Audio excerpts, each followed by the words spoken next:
Good afternoon my YouTube family, कैसे हैं आप सब। मैं भी ठीक हूँ और आपने चैनल पर आप सभी का स्वागत करती हूँ। All friends, thank you so much मेरा साथ देने के लिए। बहुत दिन से देश में ना देशभक्ति का जो एक क्या कहते हैं उत्साह है, उमंग बनी हुई है पूरे देश में ना। देशभक्ति की लहर दौड़ रही है। जब से हमने पाकिस्तान को करारा जवाब दिया है ना, तब से देशभक्ति की लहर दौड़ गई है। कभी झंडे की रैली निकाली जा रही है, कभी हम जुलूस जलसे निकल रहे हैं, देशभक्ति के नारे लगाए जब वो ऐसा लगता है जैसे हम इंडिपेंडेंस डे सेलिब्रेट कर रहे हैं, ये रिपब्लिक डे का सेलिब्रेशन कर रहे हैं। और ऐसा ही तो है, उन्हीं दिनों की तो याद दिलाता है हमारा देश का, हमारी सेना का ये उत्साह और उनका जवाब जो उन्होंने पाकिस्तान को दिया है। तो मैं भी अपने शॉर्ट्स वीडियो में भी मैं अपने वतन के लिए, अपने देश के लिए, तिरंगे के लिए कुछ मैंने शॉर्ट्स अपलोड किए हैं, तो अच्छा वायरल हो रहे हैं। Thank you so much my old friends. मैं तहे दिल से आप सबका शुक्रिया करती हूँ। बहुत अच्छा लग रहा है। और मैं छोटे से, बिल्कुल छोटी सी एज से, मैं बताऊँ मैं 3rd क्लास में थी जब मैं ये पैट्रियोटिक सॉन्ग्स, देशभक्ति जो भी प्रोग्राम, कल्चरल प्रोग्राम स्कूल्स में होते थे ना, पार्टिसिपेट करते थे।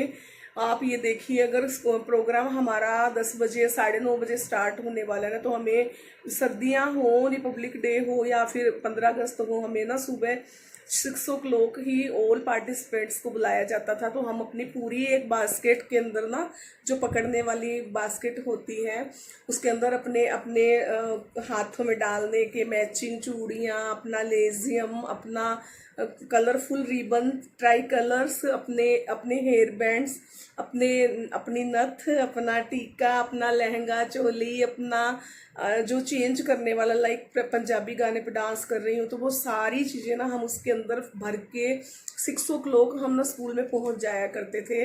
आजकल की बात नहीं कर रही मैं, अपने दिल्ली में रहती हूँ ना, तो मैं दिल्ली की बात कर रही हूँ कि यहाँ पे ना सेम डे लाल किला पे प्रोग्राम होता है। और यहाँ पे जो इंडिया गेट है ना, वहाँ उसी राजपथ पे, वहाँ पे जो रैलियाँ निकलती हैं, सारा सेलिब्रेशन वहीं होता है। तो लोग ना टिकट लेकर वहाँ रिजर्वेशन करवाते हैं। वीआईपी कोटे के लोगों को बहुत जल्दी वहाँ सीट मिल जाती है। तो वहाँ जाने का तो कभी मुझे मौका नहीं मिला, लेकिन मेरे दिल के अंदर ना बहुत बड़ी भावना रहती है। जैसे हम स्कूल में जाया करते थे ना, यहाँ आके तो एक तरह से हम कहीं नहीं जा सकते क्योंकि स्कूलों की उस दिन छुट्टी रहती है। सब लोग वहाँ पे लाइव देखते हैं जाकर, तो स्कूल्स में तो जाने का मौका ही नहीं मिलता। वो 2 दिन पहले या 1 दिन पहले ही वहाँ पे सेलिब्रेट कर लिया जाता है। सारे स्कूलों में यही होता है। तो thank you so much my old friends. आज तो मुझे इसके, मेरे छोटे बेटे के ना स्कूल में जाना, देखो ये सोया हुआ है, इसकी तबीयत ठीक नहीं है। हमें ना, मुझे पीटीएम में जाना था इसके, और मैंने कन्वेंस भी कर लिया था हायर कि हम, मुझे सुबह लेना है, उसे वापस भी छोड़ना है। 2-3 घंटे के बाद मुझे लगा था मैं इसके सारे टीचर्स से मिल लूँगी। मैं जल्दी उठी, छुट्टी का दिन था, मतलब बड़े छुट्टी नहीं, मतलब हस्बैंड को जाना था, लेकिन बड़े बेटे का ना आज एग्ज़ाम नहीं था, उसके फर्स्ट एग्ज़ाम चल रहे हैं। तो उसका ना तो एग्ज़ाम था ना उसकी पीटीएम थी, तो मुझे और इस छोटे को ही जाना था। तो मैंने अपना तैयारी कर ली थी, रात को ही अपनी बोतल वगैरह भर के रख दी थी, सारी तैयारी कर ली थी। सुबह भी जल्दी उठ गई थी और मुझे लगा कि मैं कर पाऊँगी, लेकिन सडनली ना मेरी तबीयत भी थोड़ी मुझे अपसेट लगने लग गई थी। तो फिर भी मैंने स्ट्रगल किया, मैंने कहा नहीं नहीं जाना है पीटीएम में, तो पापा तो नहीं जा पाएंगे, आज उनको ऑफिस है, इसके साथ मैं चली जाती हूँ। तो लेकिन जैसे ही उठा, मैंने हमें जाना था 8:15 बजे, मैंने 7 o'clock बच्चे को उठाया, मैंने कहा बेटा चलो उठो चलते हैं। तो ये जैसे ही मम्मा वॉशरूम जाना है, इसको ना लूज मोशन हो रहा है, इसको पेट में बहुत पेन हो रहा है, सुबह से बहुत बार गया, फिर मैंने इसको मेडिसिन दिया। तो ये अब थोड़ा सा कंफर्टेबल होके सोया है, नहीं तो उसको ना बार बार पेन उठ रहा था, बैठ रहा था, कुछ खाया नहीं, सो गया। फिर मैंने भी इसको उठाया नहीं, इसकी खिचड़ी और दही ना यहीं रखी है मेरे सामने चेयर पे, तो अभी खाया ही नहीं है, सोया पड़ा है। तो मेरा सारी जो प्लानिंग थी ना वो ऐसे ही रह गई, समझ में ही नहीं आया क्या हुआ। आज तो दोनों माँ बेटे की तबीयत सुबह से थोड़ी अपसेट हो गई है, लेकिन मैंने भी मेडिसिन खा ली थी, थोड़ी ठीक हूँ अब, और मैंने कर दिया है अपना वीडियो का काम। तो मैं आपसे ये जो बात डिस्कस करना चाह रही हूँ, कि हमें ना कृतज्ञ होना चाहिए, दूसरे के सामने कृतघ्न नहीं होना चाहिए। मैं हिंदी के शुद्ध हिंदी के जो शब्द यूज कर रही हूँ, कृतज्ञ का मतलब, कृतज्ञता का मतलब है कि हमें थोड़ा सा भी कोई हमारे लिए करता है ना, उसके लिए हमें अच्छा सोचना चाहिए और मानना चाहिए। मान लेना, एक्सेप्टेंस है ना, वो हमारा ईगो हर्ट नहीं करती है, एक्सेप्टेंस हमें महान बनाती है। जब हम सामने वाले की बात समझ लेते हैं ना, किसने हमारे लिए किया है, तो हमें वो चीज़ महान बनाती है। लेकिन कृतघ्नता मतलब एहसान फरामोशी जो है ना, वो हमें क्या बोलते हैं, फेलियर बनाती है हमें। मतलब बहुत कहते हैं ना, बहुत जन्मों तक उसका भुगतान करना पड़ता है जब हम किसी का एहसान लेते हैं और उसे एक्सेप्ट नहीं करते, मानते नहीं हैं। बहुत ही दुख का विषय है। कई बार पता क्या होता है, हम काम करते हैं किसी के लिए, घर में कोई हमारे लिए कर रहा है, मैं फिर उसी बात पे आ जाती हूँ कि घर में मान लीजिए फीमेल काम कर रही है, मैं मानती हूँ उस चीज़ को कि वो किसी पर एहसान नहीं कर रही हैं। आपने उन्हें गृहस्थी सौंप दी है, वो आपके घर के लिए काम करती हैं पूरा दिन, आप कमा के लाते हो या वो अर्निंग कर रही है साथ में, जैसा भी है, जो भी है। तो मुझे समझ में नहीं आता कि जब वो सुबह से लेकर रात तक के सारे काम करती है, मतलब आपके घर में जितने मेड के काम है वो भी करती है, हाउसवाइफ बन के भी करती है, पढ़ी लिखी है तो करती है, अनपढ़ है तो करती है। हर स्थिति में फीमेल को तो देखो, खाना बनाने का काम उसे करना ही है, चाहे आप मेड भी रख लो साथ में। मेरे साथ भी हेल्पर होती हैं, लेकिन मैं फिर भी पूरा डे मेरा किचन में ही चला जाता है। आई हैव जॉइंट फैमिली, तो लेकिन कोई भी बात जैसे किसी को बोल दी जाए तो मतलब वो एकदम से झटक के यही बात बोल देता है कि एहसान कर रहे हो क्या किसी पर। मैं अपनी अपनी बात नहीं कर रही, मैं हर किसी के दुख का विषय है, बहुत सारे लोगों से मेरी बात होती रहती है।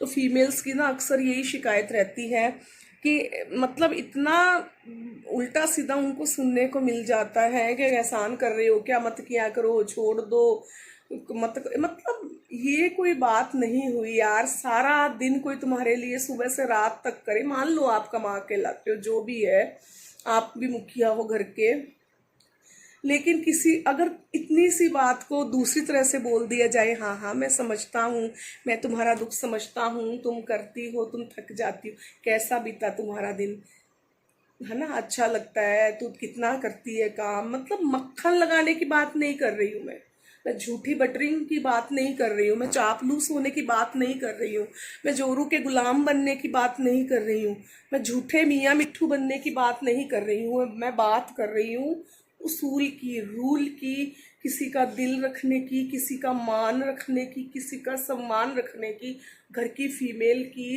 रिस्पेक्ट होने की बात। आप जब उसकी पक्ष नहीं लोगे तो कौन लेगा।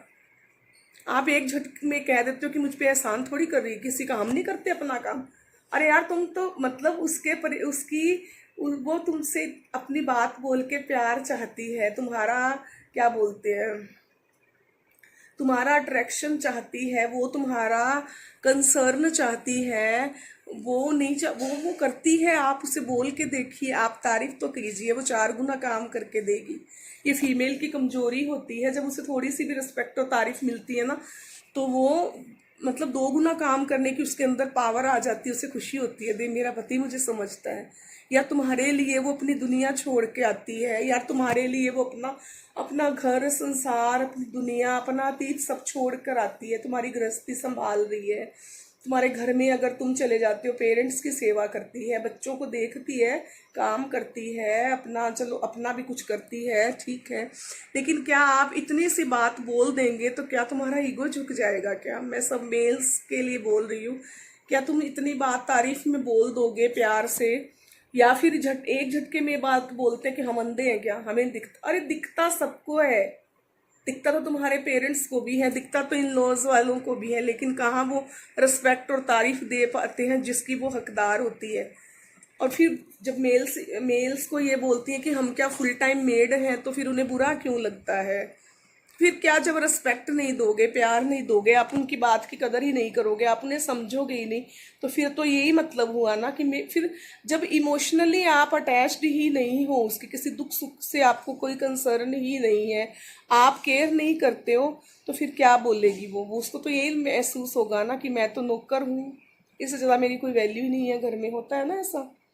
आप अपने ऊपर लेकर देखो, आपको 2 दिन तक आपके लिए वो कंसर्न ना हो, खाना नहीं बनाए, सैलेड नहीं काट के दे रही है आपके लिए, दही का रायता नहीं बना रही है, दही मैनेज नहीं कर रही, फल नहीं काट के दे रही है आपको, कोई आपको ठंडा पीना है, चाय पीनी है, शिकंजी पीना, जो भी आपके लिए वो नहीं करती, तो आपको कैसा फील होगा? सोच के देखो।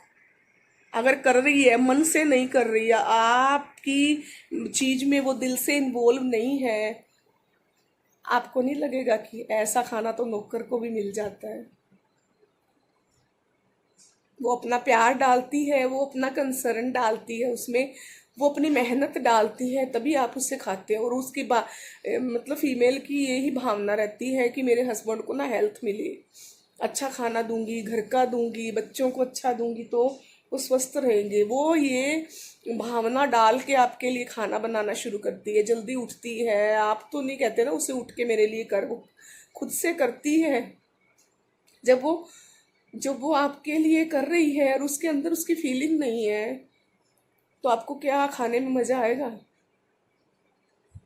हर चीज आपको मिल रही है, उससे भी मिल रही है, अगर आप उसके अंदर इमोशन ही नहीं है आपके, है ना, तो अच्छा लगेगा आपको खाना? नहीं लगेगा ना। ऐसे ही काम करना उसे अच्छा नहीं लगता जब तक आप कंसर्न नहीं होते। तो थोड़ा सा ना मतलब मन मान रखना सीख लीजिए। माए मतलब पहले के ज़माने में ना मेल्स को बिल्कुल नहीं सिखाया जाता था।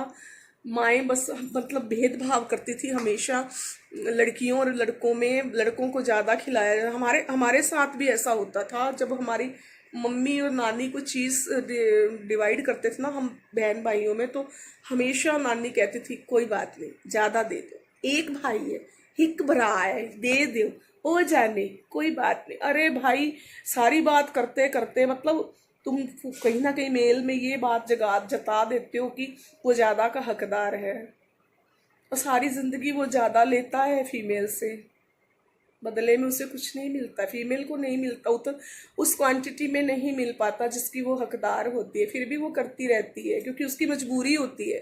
वो नहीं करेगी तो पेरेंट्स सुना देंगे, भाई तुम्हारे भी पति के लिए नहीं करती है, क्या काम की औरत। अरे आजकल तो अपने बहुत क्लोज लोग बोल देते हैं कि काम ही नहीं करती है औरत, किस काम की है ये।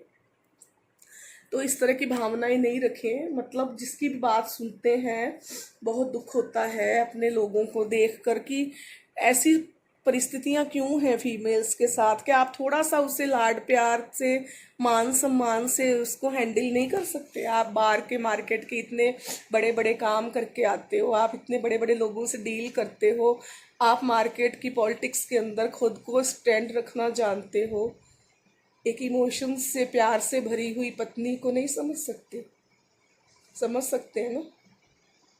तो अगर आप मेरा वीडियो देख रहे हैं ना, तो जरूर से इस बात को मतलब समझिए गहराई से और कीजिएगा। मैं सबकी बात नहीं कर रही, लेकिन मेजॉरिटी ऑफ मेल्स, जो मोस्टली जो मेल्स जो करते हैं ना, मैं उनकी बात कर रही हूँ। हाँ, सारी औरतें भी एक जैसी नहीं होती, लेकिन मेजॉरिटी ऑफ जो फीमेल्स है ना उनका यही हाल है ना। तो कुछ औरतें भी गलत होती हैं, जिन जो बिना मतलब कहते हैं ना